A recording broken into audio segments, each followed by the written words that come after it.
안녕하세요. 12장 강의를 시작을 하도록 하겠습니다. 이번 시간에는 우리가 포인터를 공부를 해야 되죠. 여러분들이 듣기만 해오던 그 어렵다는 포인터에 들어왔어요. 일반적으로 어렵다 듣지만은 여러분들 저하고 같이 공부하시면서 생각보다 별로 어렵지 않다는 것을 아마 느끼시게 될 겁니다. 정리가 안 돼서 그런 거지, 여러분들이 공부를 하시면서 잘 정리만 하시면은요, 이 포인터도 사실은 어려운 개념이 아니다라는 겁니다. 자, 그럼 들어가서 얘기를 진행을 해보도록 하죠.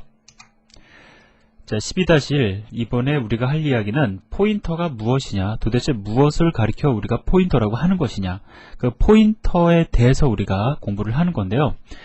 그 진도에 들어가기에 앞서서 제가 여러분들에게 한 가지만 부탁을 드리겠습니다. 그 연습문제 12-1 있죠? 그 12장 강의를 여러분들이 다 들으신 다음에 그 연습문제 12-1을 꼭 풀어보시기 바랍니다. 거기 총 3개 문제가 있는데, 그것은 추가적으로 여러분들을 연습시키기 위한 연습문제라는 의미도 있지만은요, 여러분들이 그 문제를 통해서 포인터의 특성을 보다 잘 이해하실 수 있게 됩니다. 그래서 그 연습문제는, 그 열혈 강의 C 프로그래밍에 있는 연습문제는 진도의 확장이다, 진도의 연장이다 라고 여러분들이 생각을 해주시기를 부탁을 드립니다. 자, 그럼 포인터. 자, 무엇이 포인터냐? 일반적으로요, 포인터다 라고 하면은 이 포인터에는 변수의 개념이 들어갑니다. 자, 사실은 그래서 포인터는 변수다 라고 얘기해도 틀리지 않아요. 자, 그래서 보통은 우리가 포인터가 변수임을 강조하기 위해서 단순히 포인터라고 얘기하지 않고요, 포인터 변수라고 표현을 더 많이 합니다. 자, 포인터 변수. 자, 따라서 보통은 포인터라고 표현을 하나 포인터 변수라고 표현을 하나 사실은 같은 개념이다라는 것을 여러분들이 기억을 하시기 바랍니다. 자, 그럼 그러한 포인터가 도대체 무엇을 저장하기 위한 변수냐? 제가 지금 여러분들에게 변수라고 말씀을 드렸는데요. 자, 그럼 이 포인터라는 것은 무엇을 저장하기 위한 변수인지 한번 그 용도를 좀 보도록 하자고요. 자, 첫 번째 줄에 뭐라고 나와 있냐면은 메모리에 주소값을 저장하기 위한 변수다 라고 되어 있죠. 자, 그럼 여러분들이 여기서 포인터에 대해서 한 가지 개념을 여러분들이 세우실 수가 있습니다. 뭐냐면, 일반적인 변수는 우리가 쉽게 접할 수 있는 데이터를 저장하는 그러한 용도로 사용이 되죠. 그런데 그러한 변수가 메모리에 주소값을 저장할 경우에 우리는 그 변수를 가리켜 포인터라 한다고 이야기할 수 있습니다. 자, 어렵지 않죠? 쉽게 정리하면 뭐예요? 포인터는 메모리를 저장하기 위한, 메모리의 번지수를 저장하기 위한 변수다. 이것이 바로 결론 아닙니까? 자, 거기까지만 기억하시면 사실 12-1은 끝난 거예요. 자, 그러면 뭐 또 몇 가지 더 얘기를 해보도록 하죠. 자, 포인터를 흔히 포인터 변수라 한다. 그러면 우리가 사실 여기서 또 한번 얘기해 볼 만한 게 있는데, 그럼 포인터는 항상 변수냐, 상수는 될 수 없느냐? 사실은 포인터도 경우에 따라서는 상수가 될 수 있습니다. 그런데 그 범위를 갖다가 좀 보면은요, 이 정도 되는 포인터가 있다고 가정을 해보자고. 이게 포인터의 범위입니다. 그럼 그 중에서 요만큼만 포인터 상수고요, 나머지는 거의 대부분 포인터 변수예요. 그래서 보통 우리가 포인터다라고 하면 포인터 변수라고 이야기를 하는 겁니다. 그나마 이 정도 되는 크기 중에서 또 한 반 정도는요, 변수가 상수화 되는 겁니다. 뭐 요 개념에 대해서는 또 제가 기회 되면은 진도 천천히 나오면서 제가 설명을 드릴게요. 따라서 요 반까지도 떼버리면은 정작 상수라고 이야기할 수 있는 것, 자, 그러한 것은 얼마 되지 않는다라는 거예요. 그러면 우리가 이렇게 정리를 해보자고요. 포인터는 경우에 따라서 변수가 될 수도 있고 상수가 될 수 있다. 하지만 거의 대부분이 변수이기 때문에 일반적으로 포인터다라고 하면 포인터 변수를 의미하는 거다 라고 정리할 수가 있습니다. 제가 지금 여러분들에게 말씀을 드린 거 있죠? 그게 여러분들 입에서도 자연스럽게 나와야 되는 겁니다. 자, 그러면 여기 세 번째 보면은 주소값과 포인터는 다른 것이다 라고 나와 있는데, 자, 이건 제가 여러분들이 혹 오해하실까봐 먼저 선수를 친 겁니다. 많은 학생들이 이거를 갖다가 혼동을 해요. 주소값은 포인터다 라고 생각을 하는 경우가 있는데, 주소값과 포인터는 다른 겁니다. 자, 우리가 지금까지 얘기해온 것만 가지고 생각해 보더라도 분명히 주소값과 포인터는 다르죠. 자, 그래서 요거에 대한 것만 일단 한번 그냥 기억을 하시고, 자, 뒤에 가서 제가 또 자세히 설명을 드리도록 하겠습니다. 자, 그럼 앞으로 우리가 그 포인터를 공부하는 데 있어서 그림을 자주 그릴 거라고요. 여러분들도 그림을 잘 그리실 줄 아셔야지만이 포인터는 쉽게 공부하실 수가 있습니다. 제가 예전에 그 시행착오한 거 하나 말씀을 드리면은요, 그 프로그래밍 언어는 그냥 눈으로 이해하면 되는 줄 알았는데 실제로는 손으로 이해하는 것도 아니고요. 눈으로 이해하는 것도 아니고 그림으로 이해하는 겁니다. 그림과 말로써 이해하는 겁니다. 제가 이거를 갖다 느끼는 데 있어서 상당히 오랜 시간이 걸렸는데 흔히 우리가 실수하는 것 중에 하나가 그거예요. 코드를 눈으로 읽습니다. 눈으로 이해를 해요. 그러면 마치 그것을 내가 이해하는 것 마냥 생각을 합니다. 하지만 그건 이해하고 있는 게 아니고요. 여러분들이 익숙해져 버린 거예요. 자, 익숙해져 있는 거는 여러분들이 이해하지 못해도 이해하는 것처럼 느껴집니다. 이거 가장 위험한 거고요. 그 다음에 뭔가 내가 키보드로 눌러보니까 뭔가 좀 돌아가는 것 같아요. 하지만 이것도 이해하시는 것이 아닙니다. 여러분들이 자연스럽게 우리가 코딩이라고 얘기하죠. 코딩을 하기 위해서는 여러분들이 지금 구현하고 있는 이러한 코드들을 갖다가 그림으로써 설명할 수 있어야 되고 말로써 풀어서 이야기할 수 있어야 됩니다. 제가 좀 잔소리가 많은 편이죠. 자, 그러면은 다시 본론으로 돌아와서 한번 보도록 하겠습니다. 자, 우리가 포인터를 갖다가 그리기 위해서는 앞으로 메모리 구조를 갖다가 등장을 시켜야 되는데 포인터를 공부하기 위해서는요. 자, 여러분들과 저와 좀 약속을 좀 해보도록 하겠습니다. 저는 메모리 구조를 갖다가 이러한 형태로 그림을 그려서 설명을 드릴 거예요. 자, 이거는 저의 주관적인 그림은 아니고요. 대부분의 책들이 앞으로 여러분들이 단순히 C뿐만이 아니라 컴퓨터 구조를 공부를 하시던 다른 어떤 운영체제를 공부를 하시던 메모리 구조는 거의 대부분 이렇게 표현을 합니다. 그래서 이 표현 방법을 여러분들이 익숙해지시는 것이 앞으로 유용할 겁니다. 자, 그래서 지금 보면은 메인 함수 내에서 캐릭터형 변수 C를 선언해주고 있죠. 자, 그러면 C라는 이름으로 메모리를 갖다가 할당을 하는데 캐릭터는 1바이트입니다. 그죠? 자, 그래서 1바이트 메모리 공간을 할당을 하고 여기에다가 C라는 이름을 붙여주고 있어요. 자, 지금 제가 이렇게 그림을 쫙 그려드렸는데 이 각각의 네모난 블럭 있죠? 이것이 1바이트 메모리 공간을 나타내는 겁니다. 그래서 1바이트 메모리 공간을 1바이트 메모리 공간을 하나의 블럭으로 표현을 하고 있고요.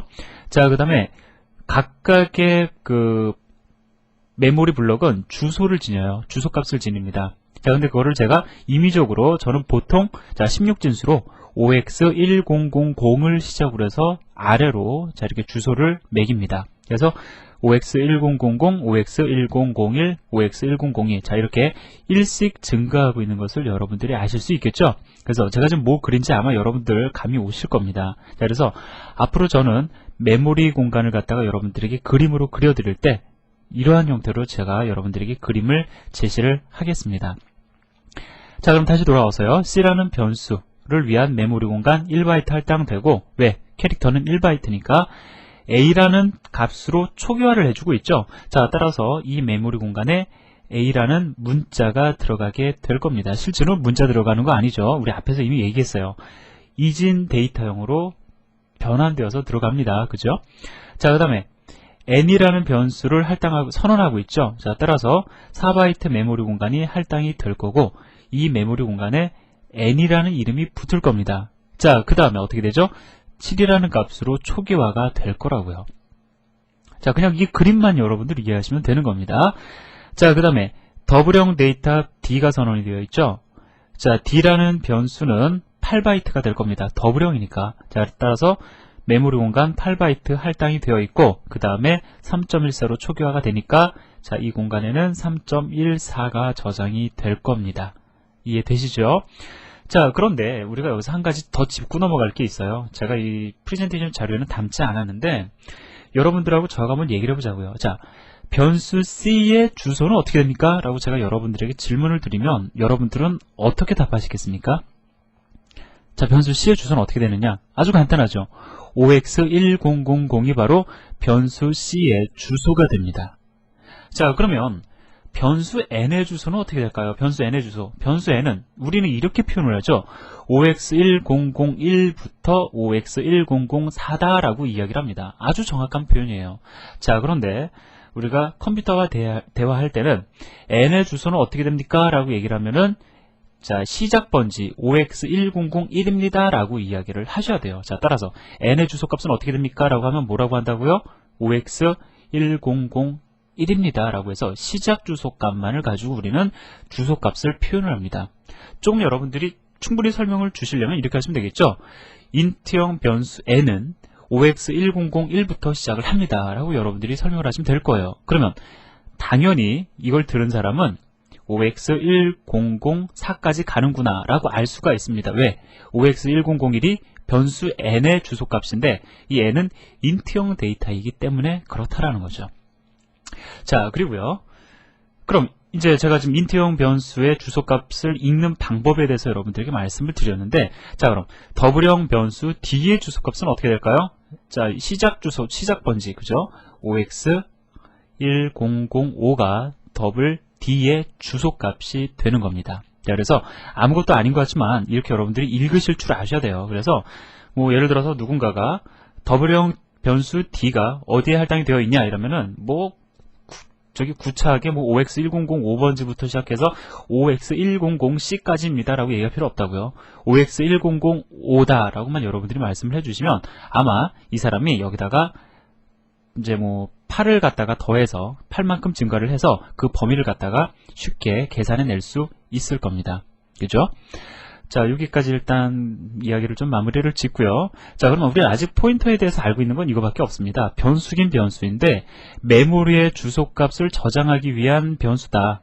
이거밖엔 사실 우리가 아는 게 없습니다. 이거면 충분해요. 자, 그러면 우리가 그림을 통해서 아직 포인트라는 것이 프로그램상에서 어떻게 선언이 되고 어떻게 활용이 되는지 우리는 전혀 이야기하지 않았습니다. 그죠? 자, 우리는 단순히 그냥 포인터가 변수인데 그 메모리에 주소값을 저장하는 변수다. 이거밖에 아직 몰라요. 그죠? 자, 그럼 우리가 그림을 통해서 이번에도 또 포인터를 한번 이야기를 해보도록 하겠습니다. 자, 요 그림을 통해서 자, 이 포인터의 특성을 우리가 이야기를 해보자고요. 자, 그러면 일단 제가 포인터에 대해서 그 말씀을 드리기에 앞서서 잠깐 좀 다른 얘기를 좀 해보도록 하겠습니다. 역시 포인터에 관련된 내용이에요. 자, 우리가 16비트 시스템이다. 뭐 이런 얘기 들어보셨죠? 그 다음에 뭐 32비트 시스템이다. 그 다음에 64비트 시스템이다. 라고 이야기를 합니다. 자, 여러분들 이거 아세요? 16비트는 그 컴퓨터를 우리가 얘기할 때 그 컴퓨터는 몇 비트 시스템이냐라고 얘기 많이 하잖아요. 그죠? 여러분들 컴퓨터 구입하시다 보면 아마 요 얘기는 한 번씩은 다 들어보셨을 겁니다. 그러면 32비트냐, 16비트냐, 64비트냐, 혹은 과거에 애플이라든가 뭐 SPC 들어보신 분들도 계시겠지만 뭐 IQ1000 이런 8비트 머신들도 있다고요. 8비트 시스템. 자, 이걸 갖다가 기준으로 우리가 8비트, 16비트, 32비트, 64비트 하나 확실한 건 이 비트 수가 클수록 시스템의 성능은 좋아진다. 우리 이거는 알죠. 그죠? 그럼 그 컴퓨터가 64비트냐 32비트냐 이것을 갖다가 결정짓는 요소가 무엇일까요? 이거는 제가 여러분들에게 드리는 과제입니다. 이게 그냥 이렇게 단순하게 쉽게 여러분들에게 설명드려질 수 있는 내용은 아니고요. 여러분들이 한번 관심을 가지시고 한번 찾아보시면 아마 충분히 여러분들이 공부를 해보실 수가 있을 겁니다. 조금 이따 제가 힌트를 드릴게요. 자, 이게 중요한 게 아니고요. 보통 보면 8비트 시스템에서는 그 메모리의 주소값을 나타내는데 8비트를 사용합니다. 그럼 한번 예를 들어볼까요? 뭐 이진수로 제가 써볼게요. 뭐 000100 잠깐만요. 하나, 둘, 셋, 넷, 다섯, 여섯, 일곱, 여덟. 자, 이게 주소가 돼요. 그러니까 주소가 00010001. 그럼 그 다음 번지는 어떻게 될까요? 00010010이 되겠죠. 자, 이렇게 대부분의 8비트 시스템은 8비트 머신들은 8비트를 이용해서 주소값을 표현합니다. 자, 그런데 16비트 시스템은 16비트를 사용을 해요. 자, 16비트를 사용을 해서 주소값을 표현을 합니다. 8비트 시스템에선 8비트를. 자, 그 다음에 32비트는 당연히 32비트를 이용해서 주소값을 표현을 하고요. 그럼 64비트는 64비트냐? 앞으로는 그렇게 될 수도 있어요. 혹은 여러분들이 이 강의를 들으시는 이 시점에 이미 그렇게 되어 있을 수도 있습니다. 하지만 대부분의 64비트 시스템도 주소값을 나타내는 데는 32비트를 사용합니다. 아, 이거면 충분하다라는 거예요. 자, 그럼 우리가 한번 잠깐 생각을 해볼까요? 주소값을 나타내는 데 있어서 이렇게 많은 비트를 사용한다. 이것은 어떠한 의미를 지닙니까? 예를 들어서 8비트를 이용해서 내가 주소값을 표현한다. 그러면 우리가 그 할당할 수 있는 주소 번지의 개수는 몇 개가 될까요? 뭐 우리 이진수도 이미 공부를 했으니까 2의 8승계만큼 주소의 개수를 갖다가 다른 주소의 개수를 만들어낼 수 있을 겁니다. 그죠? 자, 그래서 메모리의 그 범위가 2의 8승의 크기를 지니게 될 거라고요. 그죠? 자, 그런데 16비트 같은 경우에는 그 메모리의 주소 번지를 갖다가 몇 개까지 만들어낼 수 있냐면 2의 16승계까지 만들어낼 수가 있죠. 자, 따라서 2의 8승계보다는 훨씬 더 많은 메모리의 번지수를 지니게 됩니다. 당연히 이 메모리 번지수가 많아지면 성능은 훨씬 더 좋아질 겁니다. 자, 저는 단순히 여러분들에게 성능이 좋아집니다 라고 말씀을 드렸지만, 이러한 내용을 여러분들이 공부를 하시기 위해서는 컴퓨터 구조라든가 운영체제 너무 어렵게 생각하지 마세요. 그냥 쉬운 책들 요즘 많이 나와 있으니까, 그런 거 뭐 한 120페이지 되는 거 뭐 인터넷에도 자료 많으니까 그런 거 한번 읽어보시면은 이런 내용들은 여러분들이 쉽게 이해를 하실 수가 있습니다. 자, 그 다음에 32비트인 경우에 2의 32승인데 이게 몇 개의 주소 번지수를 갖다가 주소의 개수를 만들어낼 수 있냐면 4기가만큼 메모리의 주소값을 만들어낼 수가 있습니다. 현재 대부분의 시스템이죠. 아마 여러분들도 이러한 환경에서 사용을 하고 계실 거라고요. 자, 좀 얘기가 빗나갔는데 제가 여러분들에게 이거를 왜 말씀을 드렸냐면, 포인터가 뭐라고 말씀을 드렸습니까? 주소값을 저장하기 위한, 한번 써볼까요? 주소값, 제가 크게 중요한 것만 쓸게요. 주소값을 저장하기 위한 변수다라는 겁니다. 그죠? 자, 그러면 8비트 시스템에서는 포인터가 몇 바이트가 돼야 될까요? 몇 바이트가 돼야 됩니까? 주소가 8비트를 이용해서 표현되어지기 때문에 8비트, 즉 1바이트가 돼야 되겠죠. 자, 그런데 그렇다면 16비트 시스템에서는 그 16비트로 표현이 되는 주소값을 저장하기 위해서 포인터가 몇 바이트가 돼야 돼요? 16비트, 즉 2바이트가 돼야 되겠죠. 여러분들 이해되세요? 자, 그러면 32비트 시스템 혹은 64비트 시스템, 즉 주소를 갖다가 32비트로 표현을 하는 시스템에서는 포인터가 몇 바이트 돼야 되겠습니까? 최하 4바이트가 되겠죠. 그 이상 되면 낭비입니다. 그죠? 4바이트가 돼야 될 거다라는 거죠. 그래서 그 역사적으로 그 포인터의 크기는 지금까지 많이 변해왔습니다. 자, 8비트 시스템, 16비트 시스템, 32비트 시스템 점진적으로 증가를 하면서 포인터의 크기는 사실 변해왔습니다. 그래서 얼마 전까지만 해도요, 대개 여러분들이 그 1, 2년 전에 출판된 책만 보시더라도 16비트로 그 이야기를 합니다. 포인터의 크기가. 자, 그런데 포인터의 크기가 16비트다, 2바이트다라고 얘기를 하는데 오늘날의 대부분의 시스템은 4바이트로 표현이 됩니다. 자, 따라서 결론은 뭐냐? 32비트 시스템 기반으로 포인터의 크기는 4바이트다라는 거예요. 자, 기억하시기 바랍니다. 4바이트. 왜 4바이트인지 아시겠죠? 무조건 외우시지 마시라고요. 이거 그냥 외워서는 의미가 없습니다. 자, 주소 체계가 주소를 표현하는 데 있어서 32비트의 크기를 가지고 주소를 표현하기 때문에 포인터의 크기가 4바이트다라고 여러분들이 말을 만드시면 되는 겁니다. 자, 그래서 제가 여기까지 설명을 드렸는데, 그럼 이제 이 그림을 가지고 우리가 얘기를 해보도록 하죠. 잠깐 제가 화면을 좀 지우도록 하겠습니다.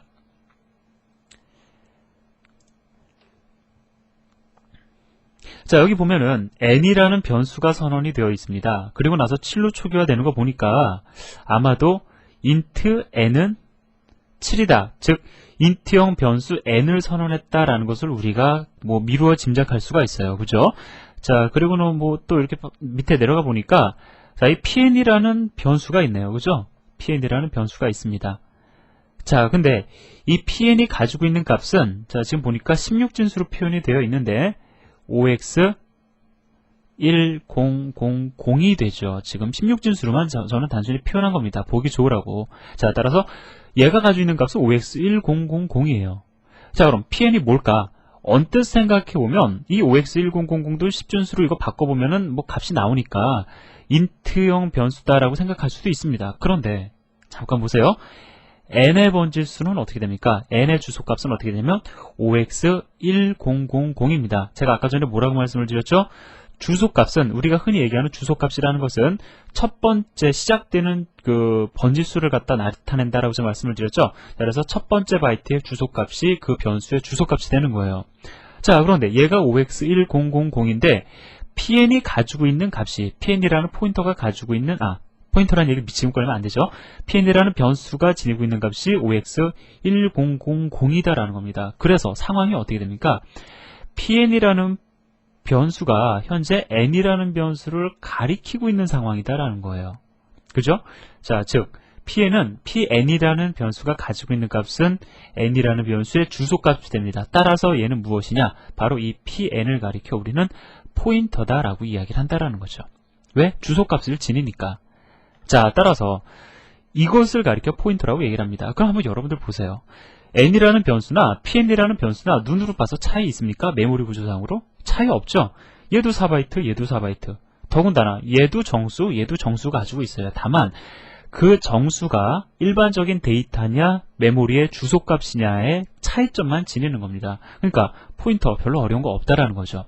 자, 그런데 이렇게 계속 우리가 그림을 그리기도 하고요. 메모리의 실제 구조를 보기 위해서 저는 앞으로 여러분들에게 이렇게 그림을 그려드릴 거예요. 이렇게 이해를 하시는 것이 훨씬 더 수월합니다. 자, 익숙해지세요. 제가 지금 그려드리는 그림은 많은 부분에서 활용되는 그림이니까 여러분들 반드시 익숙해지시기 바랍니다. 자, 지금 4바이트짜리 메모리 블록 2개를 그렸어요. 자, 그리고 얘는 n입니다. 7로 초기화되어 있고요. 얘의 주소값은 얼마냐면 5x10, 자, 0만 쓰죠. 기니까. 자, 10입니다. 편의상. 뭐 이렇게 다 쓸 수도 있지만. 자, 그 다음에 얘는 이름이 pn이에요. pn인데 얘는 값이 얼마냐면 5x10입니다. 즉 n의 주소값을 가지고 있어요. 그럼 우리는 이걸 가리켜 어떻게 표현을 하냐면 뭐 pn이 n의 주소값을 갖는다 라고 표현을 안 하고요. 이게 훨씬 더 좋은 표현입니다. pn이라는 포인터는 n을 가리킨다. 가리키는 거죠. 5x10 n의 주소값을 가지고 있으니까 접근 가능하다고요. 어디 있는지 알 수 있습니다. 따라서 가리킨다라는 표현을 합니다. 자, 그래서 여러분들이 이 그림을 통해서 이 그림 자체도 이해를 하셔야 되고요. 제가 추가적으로 그려드린 요 그림 있죠. 요 그림도 이해를 하셔야 됩니다. 그 다음에 표현 다 익숙해지셔야 돼요. pn이라는 포인터는 n이라는 변수의 주소값을 지닌다 라는 표현도 여러분들 익숙해지셔야 되고요. pn이라는 포인터가 n이라는 변수를 가리킨다 라는 표현도 여러분들 익숙해지셔야 됩니다. 자, 제가 이번 시간에 여러분들에게 말씀드린 거 사실 많은 거 아니거든요. 잘 이해가 안 되시면 몇 번 들으신 다음에 반드시 외우시기 바랍니다. 포인터는 뒤로 갈수록 알아야 될 것들이 많거든요. 지금 좀 정리하시면서 외워두시면 앞으로 조금 수월하게 공부하실 수가 있으실 겁니다. 자, 그래서 여기까지 일단 말씀을 드렸고요.